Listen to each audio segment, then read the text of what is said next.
yesterday is history. Tomorrow is a mystery. Live in the present.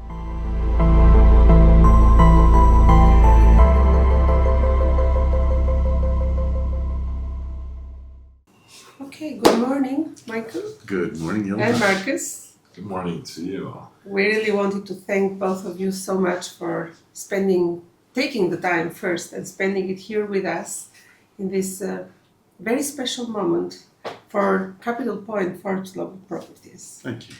So, what I really wanted to know, because you say it's your second time, but I don't believe there is a connection between the first time and the second in Albania at all. Not at all. In terms of settings and conditions and also the existence of Forbes Global Properties. How were these 3 days? Oh boy, there's a lot to unpack there. These 3 days have been so impressive. First and foremost, kind of at the macro, it's really amazing to see what Albania is. If you think about, the last, 20 years and the changes it's been through and the impact it has on the people, the buildings, the environment. So that's really impactful. And then as we get to know each other better and really meet your team and see the impact that you're having on the country and how people react to you, it just affirms, frankly, a lot of pride in terms of who we've chosen, how we've decided to do business together, and then to see it come to life and celebrate with that big event we had 2 nights ago, including the Prime Minister of the country, and then having him push everything out on social media about how excited he is. I mean, it's just terrific. So my impressions are very impressed by what's going on in the country. I'm really thrilled and excited about Capital Point Forbes Global Properties. And I'm really getting to know you and Brandon better and your leadership and your style and the team that you have. And it just, frankly, makes me feel very confident that we're not only in the right path, but we're on the very best path. Thank you. Was there something that surprised you the most during these 3 days? I think the advancement of the total environment surprised me. Albania, and perhaps you and your team don't see it as clearly as I do because of the seat I'm in, is a largely undiscovered, misunderstood country. Yes. Even geographically where it's located. Oh. People are, where are you going this week? Oh, I'm going to Albania. Oh. And you can see the pause and say, Lithuania next door, right? No. Italy and Greece. Oh. So I think it's the most surprising is how terrific the environment is. Despite the fact that I had been here many years ago, but it was a very different place. So I think the surprise is the sophistication and the capability that you and your team have and how you're leading this market and what it will become. And it's a wonderful surprise. Thank you. There are a lot of outlets and media and all over the world now talking about Albania, and for all of them, Albania is this undiscovered gem, and it has been used so much that it almost feels like a slogan, like a saying. Okay. How do you feel it when you say it? I think that undervalues really what Albania is. I think drawing a more contrast description would be better. Something I've said a couple of times here, and I think Brandon's agreed with me, is it's like Portugal was 20 years ago. And to me that tells a story if people know what Portugal is, which has been largely discovered for many people just in the last 5 years. And the impact that that discovery has had on Portugal is extraordinary. More airline flights, the value of properties, the commitment of developers, the people that move there to buy property that want to make it their primary residence. I think Albania is going through that level of transformation, and I don't think it'll take 20 years to get where Portugal is. But I think that that's the kind of environment you have here: safety, weather, location, and the property in terms of what it could become. Because actually that's the fear that a lot of people have here. Like Albania is a small country and we are just 2.4 million people inside the territory and another 2.5 or 3 million outside all over the world who have, of course, their roots in Albania and they invest in Albania and some of them want to come back. But still, there is really a lot of construction and a lot of quality projects happening in the country, and in the next 5 years we'll see them rising all in the same time. So the fear of everybody is this going to be a bubble?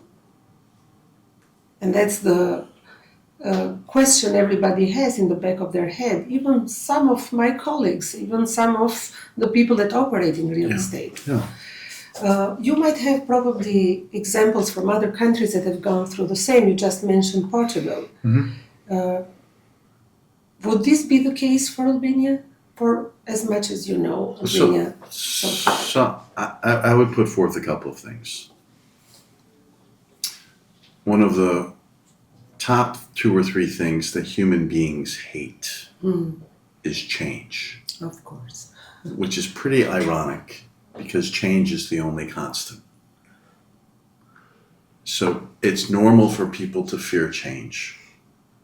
Start with that. That doesn't make Albanians unique. It makes them like everybody else. Okay? That's the first thing. The second thing is there's a little bit of fear of the unknown. You come from a background where for many years in the psyche of the country is closed off, right? And it's really still blossoming and opening up in terms of possibilities and what can be. And I think there's a little fear of the unknown that a lot of people have. I also think there's a little bit of a self-fulfilling prophecy here as we've gotten to know the media the last couple of days here in terms of how they promote and what gets readership. They seem to have, more people listening to them if they talk about a house being on fire versus somebody saved a kitten that was stuck in a tree. Exactly. And I think that promotes it. But I would want to give everybody as much assurance as I could that this is actually a wonderful thing. It's going to lift everybody up. You have, I think, one of, if not the highest home ownership percentages as a population in the world. So people will enjoy the ride in terms of appreciation, and it will create wealth for them as well.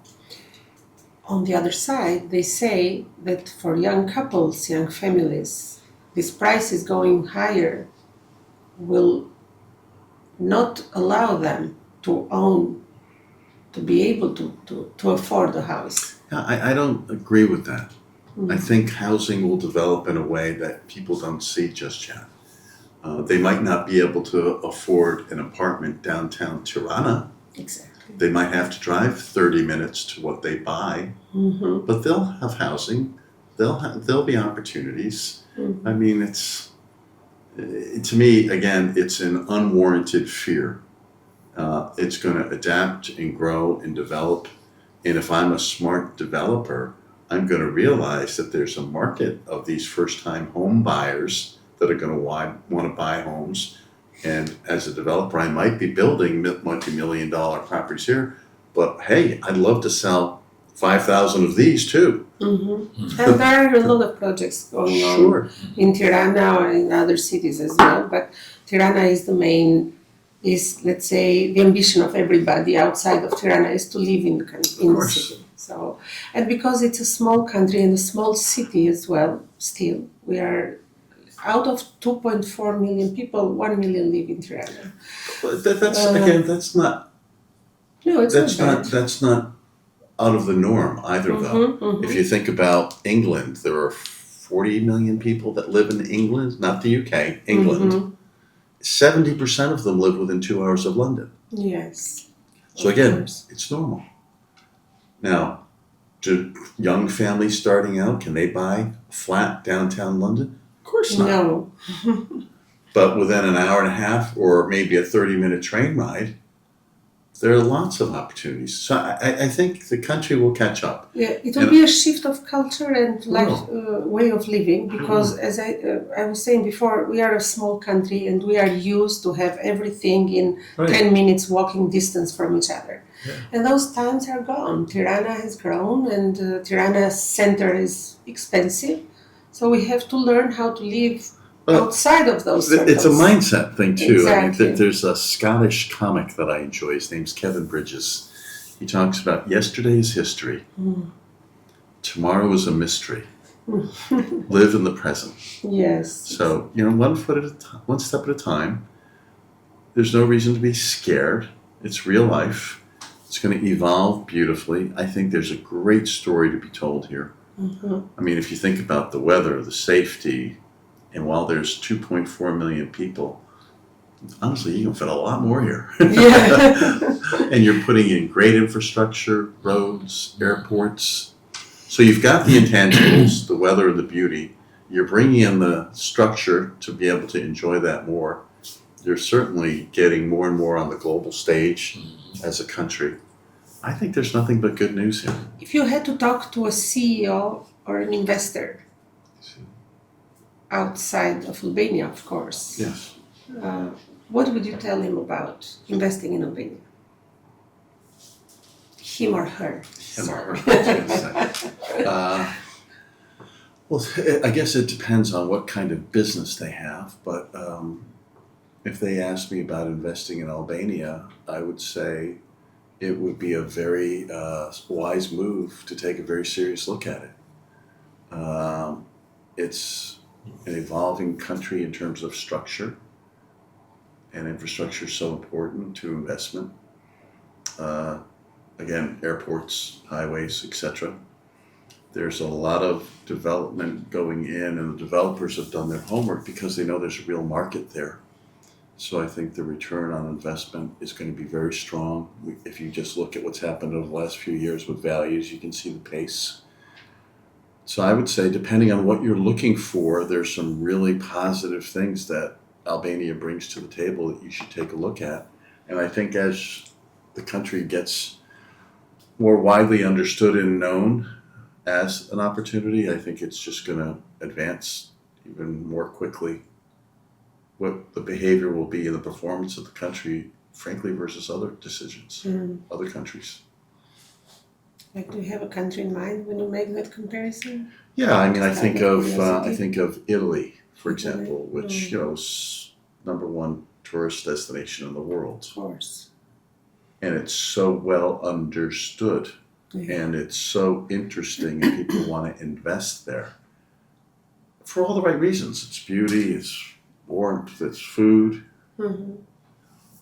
but you're not going to get the same kind of growth in return if you're looking to make a serious investment. It's just a more mature market. And if you really understand where Italy is and where Albania is, they share a sea, they're the same height. I mean, you go, wow, so this is a really interesting alternative. And I would say there are other countries that are in that same boat. Croatia, I think, is in that same boat, but it's further along in terms of being well known. I think Albania is a jewel. I think being next to Greece and across from Italy are huge selling points to give people comfort as to what neighborhood you're in. And I think so that's what I would talk about. One of the comments, and I take advantage of why buy in Italy and why buy in Albania, one of the comments that the Albanians make to us, or also in general in social media and Yes. things like that, is why should I buy at 5,000 euros in Albania when I can buy something in Milan or something in Paris or something in Berlin, like that? Well, it depends what you're looking for, right? Yeah. You know, everybody has different tastes. Everybody has different needs. I wouldn't ever try and oversell Tirana or Albania or your coast, but I would say it's absolutely worth a look. It's the safety, You can contrast that to those other locations. The natural beauty, it depends what you're looking for. If you want to be in the middle of commerce where there's fashion shows and financial hubs, there are other reasons to look at those cities. If you're looking to establish a business, if you're looking to take advantage of return on investment, if you're looking for incredible weather and commutability from a city flat to a countryside home, I mean, there are just lots of advantages that people should take a look at. And let's go back to us, Forbes Global Properties. Okay. I'll start with Marcus because our first approach with Forbes Global Properties has been Marcus, and Right. he was here not so far ago, like only in the beginning of February when we met, and it feels like a very long time for us. It has been so intensive, but it also just the beginning. How do you see it from then now? What did you see in Albania and in Capital Point the first time? Well, I've immediately noticed the people behind Capital Point, Hilda and Brandon, and not only their passion for what they love to do, but their passion for this country. And then, as usually, I look for certain important items inside a company I look at typically, and those were all present and beautifully covered. So it was very easy from that perspective. And at that point, and I'm more than certain I did that. At that point, we look at the philosophy of the company, their strategy, their point of view over the present and future market, in order to guarantee Forbes Global Properties a long-term relationship with that company, with that team. And again, that was also covered beautifully. We met the first time in February, then we had the opportunity to continue our conversations at our regional meeting in Lake Como, which I remember you enjoyed very much. Yeah, And it's a great experience. and it was great for us to have you there, because it was not only the opportunity to introduce you to your future colleagues and other members of our network, but I really think you had the perception of what you were going to be part of that very Yes. moment. Yes. And then I had another opportunity to travel to Tirana for the bread and butter event. Bread and heart. Bread and heart. Without butter. I'm sorry. I'm hungry. It's lunchtime. It's difficult. And it's before lunch. If it was afternoon, I would have said bread and steak. Maybe. So you're lucky.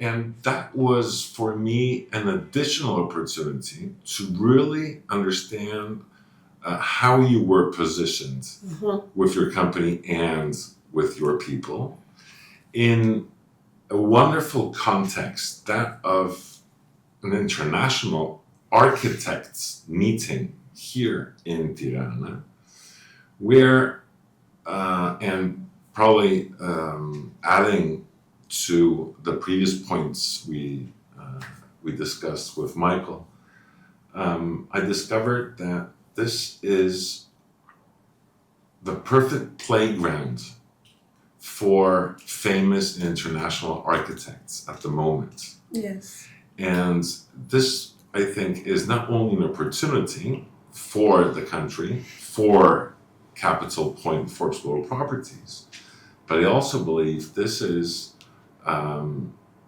more philosophical opportunity also. This is a constant research of what is today's life standard, living standard, a design standard, quality standard.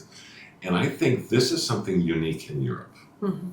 There's no other country where such a playground can actually be realized, be created, due to the fact that Albania is growing now, due to the fact that opportunities are open now.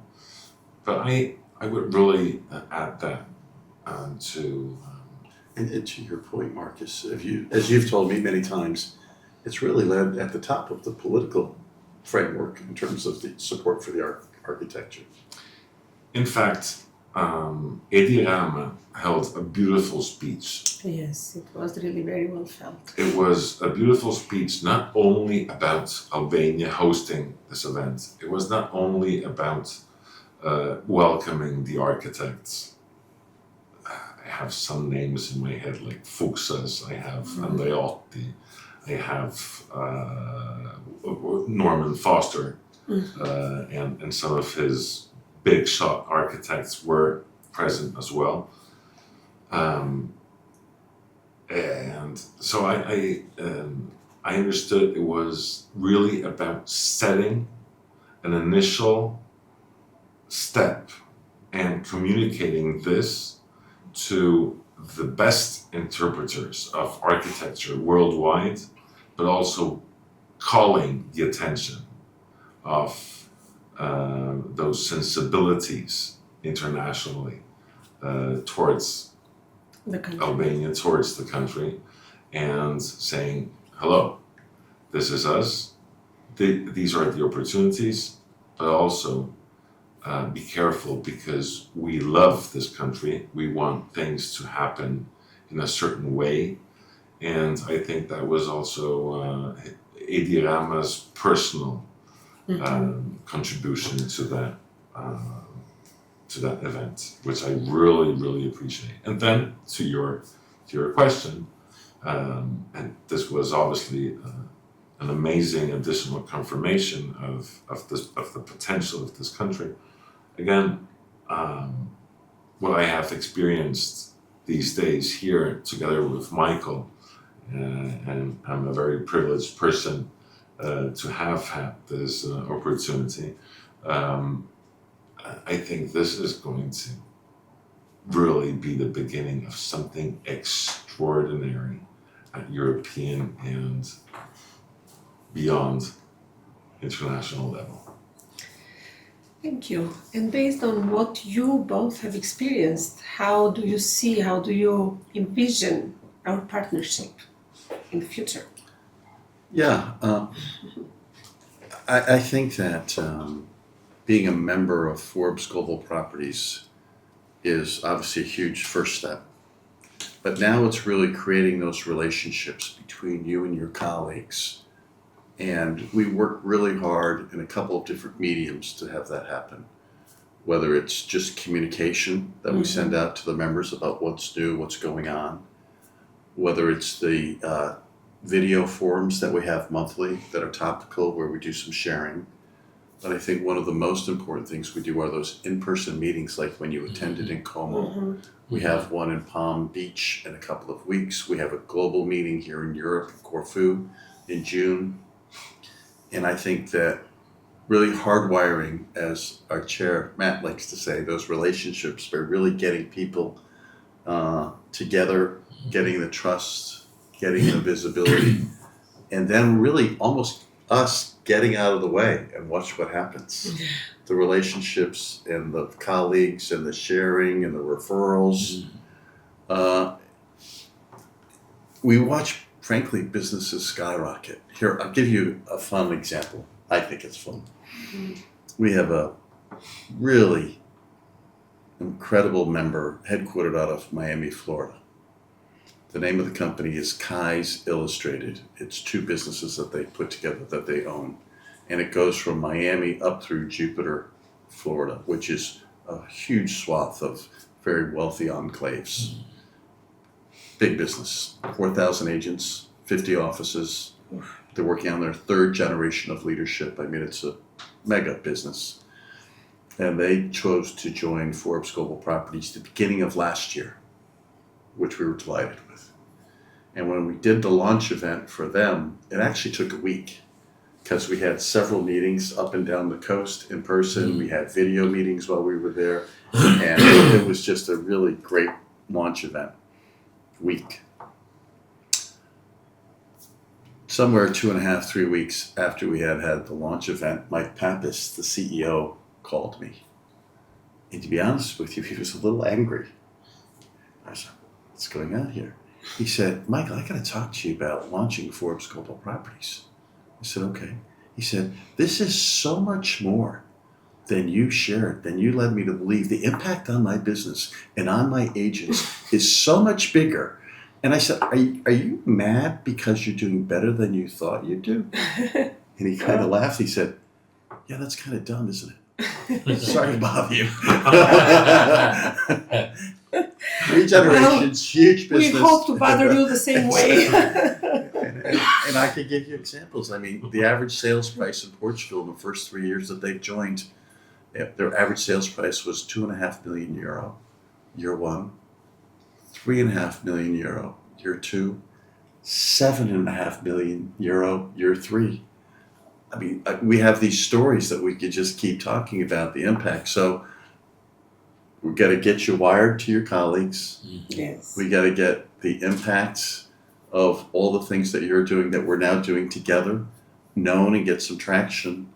And we're going to be here for you. And frankly, we're going to tell some wonderful stories.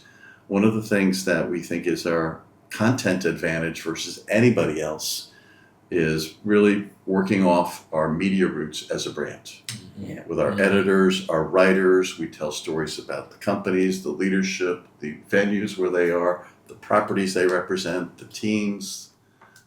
People love that. And when they come to ForbesGlobalProperties.com and see this beautiful, almost magazine presentation of beautiful homes, great content, great stories, I think you're just going to enjoy a real lift in your business that honors you and your colleagues and really allows you to play in a global stage like I don't think you've experienced before. No. You're going to call me angry in 2 weeks. I can't wait to do that. And talking about media, Yes. what would be a headline you'd love to read in 5 years about Forbes Global Properties, Albania, Capital Point? I think the headline for me would be the world has discovered Albania through the eyes of Capital Point Forbes Global Properties. To me, that would be That's a great one. incredible impact. Okay. And I think that will happen. Well, I think that Capital Point is going to hit several headlines in the coming 2 to 3 years, and I believe that Capital Point will be the leading emerging country in the world for Forbes Global Properties. I think we will be the example, and I believe that other small countries that may fear the opportunity to come to something of such a brand, I think that we'll lessen the fear and others will learn that they too can produce a very elegant market for their country, and we might be the example of how to take a country that has just opened up to a country that becomes a global playland. And I think Albania is going to strike many, many headlines in 5 years. And how about you? Yeah, I was thinking about that. And I'm very result oriented. I want to see things with my eyes mostly. So I'll go for Capital Point Forbes Global Properties. Just attracted the largest investor to build a Forbes Tower in Tirana. Ah. Okay. Well, we hope yours wins. Thank you. Let's hope that happens. Yes. Okay. Thank you so much. You're It welcome. means a lot for real that you are here and you shared this time and this wisdom and this experience with us. No, we're flattered to be here. We're so And, proud of you. We really appreciate Thank it. you. Thank you. We Thank you really so much. appreciate it. And congratulations Thank you. to Marcus Thank you. for finding you Yes. fine folks. Yes, thank you, Marcus. I tell Marcus thank you every time I see him. Thank you, Thank you Marcus. for being Yeah. fun. Yeah,